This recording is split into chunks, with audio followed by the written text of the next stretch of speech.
ಭಾರತದೊಂದಿಗೆ ಖ್ಯಾತೆ ತೆಗೆದು ಪೆಟ್ಟು ತಿಂದಿದ್ದ ಮಾಲ್ಡೀವ್ಸ್ಗೆ ಈಗ ಬುದ್ಧಿ ಬಂದಿದೆ. ಭಾರತೀಯರ ಆಕ್ರೋಶಭರಿತ ಪ್ರತಿರೋಧದಿಂದ ಮಣ್ಣು ಮುಕ್ಕಿದ್ದ ಮಾಲ್ಡೀವ್ಸ್ ತನ್ನ ಪ್ರವಾಸೋದ್ಯಮಕ್ಕೆ ಮತ್ತೆ ಜೀವ ನೀಡುವ ಸಲುವಾಗಿ ಈಗ ಭಾರತದ ಮುಂದೆ ಮಂಡಿಯೂರಿದೆ.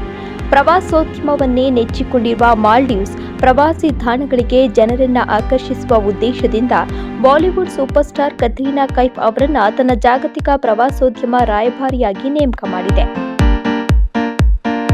ಮಾಲ್ಡೀವ್ಸ್ ಮಾರ್ಕೆಟಿಂಗ್ ಮತ್ತು ಸಾರ್ವಜನಿಕ ಸಂಪರ್ಕ ನಿಗಮವು ಮಂಗಳವಾರ ಈ ಘೋಷಣೆ ಮಾಡಿದ್ದು, ಭಾರತದ ಸಿನಿಮಾ ರಂಗದ ಖ್ಯಾತನಾಮರನ್ನ ನಮ್ಮ ಪ್ರವಾಸೋದ್ಯಮದ ರಾಯಭಾರಿಯಾಗಿ ನೇಮಕ ಮಾಡುತ್ತಿರುವುದು ಬಹಳ ಸಂತೋಷ ತಂದಿದೆ ಎಂದು ಹೇಳಿದೆ. ನಟಿ ಕತ್ರೀನಾ ಕೈಫ್ ಅವರನ್ನ ನಮ್ಮ ಜಾಗತಿಕ ಬ್ರ್ಯಾಂಡ್ ಅಂಬಾಸಿಡರ್ ಆಗಿ ನೇಮಕ ಮಾಡಿಕೊಳ್ಳುತ್ತಿರುವುದು ನಮಗೆ ಅತ್ಯಂತ ಹೆಮ್ಮೆಯ ಕ್ಷಣವಾಗಿದೆ ಎಂದು ನಿಗಮದ ವ್ಯವಸ್ಥಾಪಕ ನಿರ್ದೇಶಕ ತೊಯ್ಯಿಬ್ ಮೊಹಮ್ಮದ್ ತಿಳಿಸಿದ್ದಾರೆ.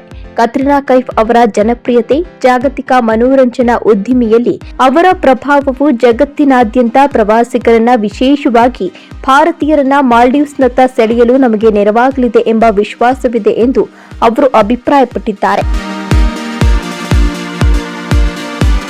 ಪ್ರಧಾನಮಂತ್ರಿ ನರೇಂದ್ರ ಮೋದಿಯವರ ನಿರೀಕ್ಷಿತ ಮಾಲ್ಡೀವ್ಸ್ ಪ್ರವಾಸದ ಬಗ್ಗೆ ಚರ್ಚೆ ನಡೆಯುತ್ತಿರುವಂತೆಯೇ ಈ ಘೋಷಣೆ ನಡೆದಿರುವುದು ಮಹತ್ವವನ್ನು ಪಡೆದಿದೆ.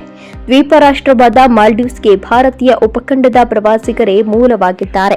ಸ್ಫಟಿಕದಷ್ಟು ಶುಭ್ರವಾದ ನೀರು, ಲಕ್ಸುರಿ ರೆಸಾರ್ಟ್ಗಳು, ನಯನ ಮನೋಹರ ಬೀಚ್ಗಳಿಗೆ ಮಾಲ್ಡೀವ್ಸ್ ಹೆಸರುವಾಸಿಯಾಗಿದೆ.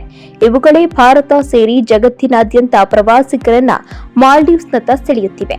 ಇನ್ನು ಕತ್ರೀನಾ ಕೈಫ್ ಅವರು ಭಾರತ ಮಾತ್ರವಲ್ಲದೆ ವಿಶ್ವದಾದ್ಯಂತ ಅಭಿಮಾನಿಗಳನ್ನ ಹೊಂದಿದ್ದು, ಮಾಲ್ಡೀವ್ಸ್ ಪ್ರವಾಸೋದ್ಯಮಕ್ಕೆ ಬೂಸ್ಟ್ ನೀಡುವಲ್ಲಿ ಅವರು ಪ್ರಮುಖ ಪಾತ್ರ ವಹಿಸುವ ನಿರೀಕ್ಷೆ ಇದೆ.